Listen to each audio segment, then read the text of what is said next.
So,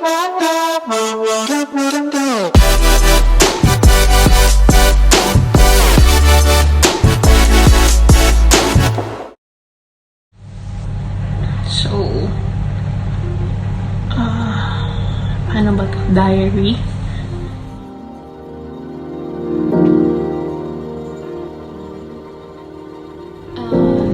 Today it's June 22, 2020, and it's actually really halfway to end this 2020. So tomorrow, June 23rd, I have a checkup. I'm actually on my 7th month. Officially 28 weeks na ako pregnant. So I still have like 10 to 11 weeks more to go. Ang hirap. Hindi ko alam din kung bakit ganito. Anong nangyayari. Siguro God's plan. Positive lang tayo that everything will be alright at the end of the year. And whatever happens, siguro naman that's the best plan na bibigay sa atin ni Lord.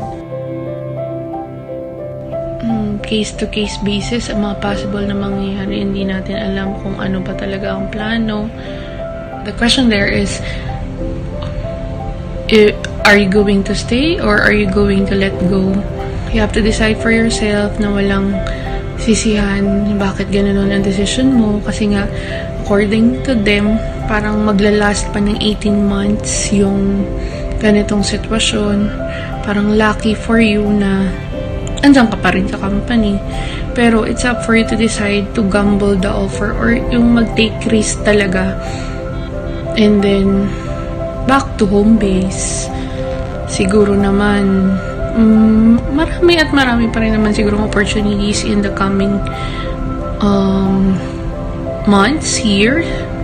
Or let's say, after a year, siguro naman magiging okay din yan.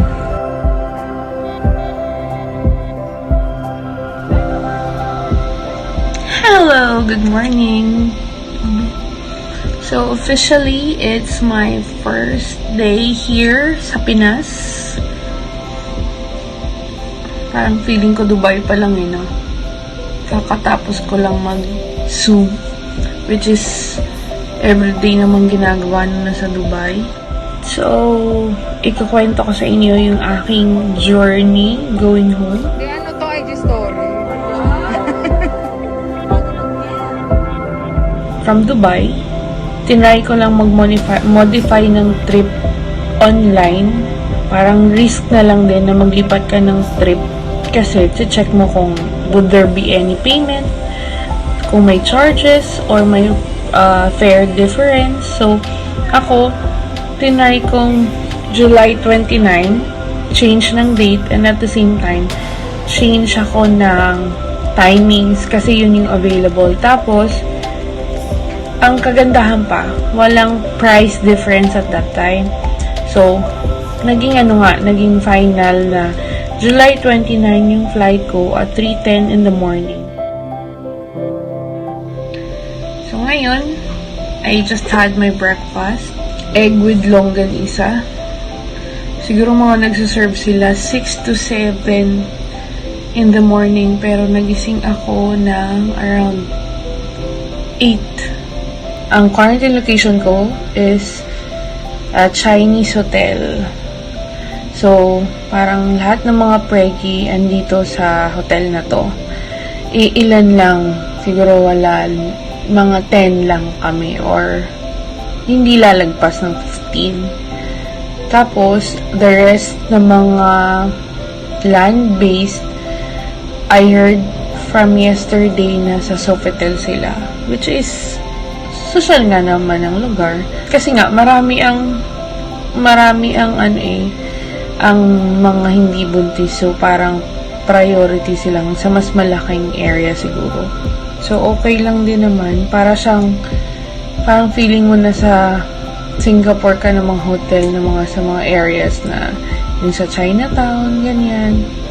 Pero so far, thankful pa din kasi no payment naman siya. So, I just woke up from a morning nap. And then, nag-check ako ng food. Meron na palang food silang na-deliver sa harap ng door.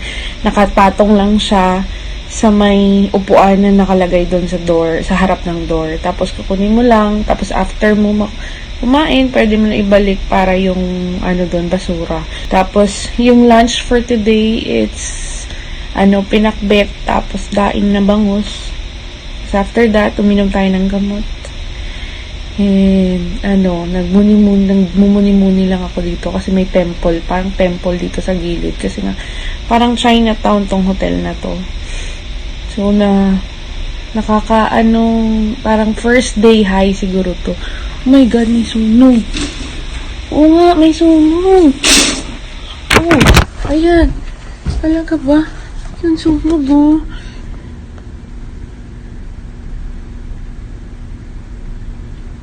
Kita nyo? Ano yan?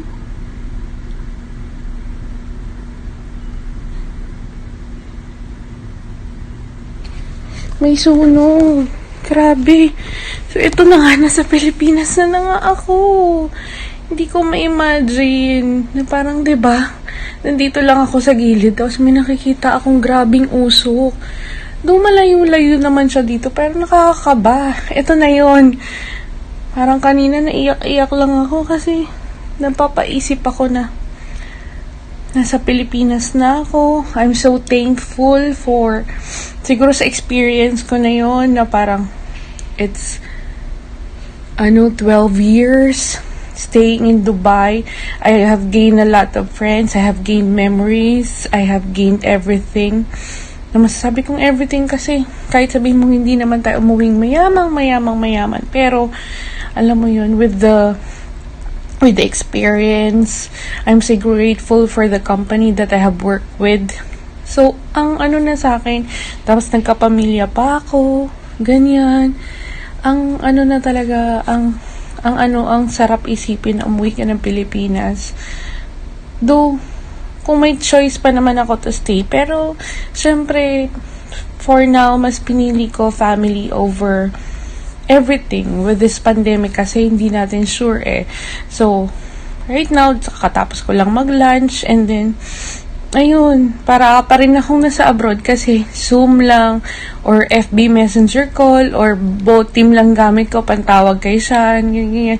Pero, napaka-blessed kasi andito na ako sa Pilipinas. Na parang, ay, thank you Lord. Recap tayo dun sa journey na pag-aalis ka ng, halimbawa, halis ka ng ibang bansa or let's say, alis ng Dubai. Lalo na sa mga kaibigan kong may balak pang umuwi in the coming days or in the coming weeks or next month, ganon. So, first step po, syempre, confirm ticket. For now naman, sa airport ng Dubai, no need for a medical certificate or yung rapid test or PCR test bago mag-travel. Yun lang. Confirm ticket, check-in. After check-in, pasok ka na, visa mo, check mo, and then, waiting for your boarding ang gagawin mo, ganon. Now, once you go on board, or doon na sa boarding gate, umpisa na yun ang pagbigay ng mga papel na fill upan mo, like arrival card, health declaration form, and those na may balak pang bumalik, bibigyan kayo ng papel na parang fill upan mo yun para pagbalik mo ng Dubai, isasubmit mo uli yun. And then after that, boarding na, take off, a landing, pagka-land mo, parang may another paper or parang iaano ka pa kayo uli. Parang i-briefing kayo sa aeroplano na parang we just have to wait, ganyan. Kasi fill upan yung mga forms na hindi nyo pa na-fill upan. Then pagdating nyo doon, Philippine Coast Guard briefing. And then after that, meron, may parang magsasalita lang yung taga Coast Guard na these are the procedures that we have to follow. And then after, doon ka napipila doon sa may Red Cross. They will check yung mo na QR code. Okay? Yung QR code na nasubmit mo sa Red Cross na link. And then, bibigyan ka ng sticker na may naka-sticker din na ano doon sa backside ng passport mo. Tapos after that, swab test. Then after mo magpa-swab test, immigration, then OWA. Pagkatapos dun sa immigration, OWA pipila ka din, no? May fill upan ka din. And then luggage.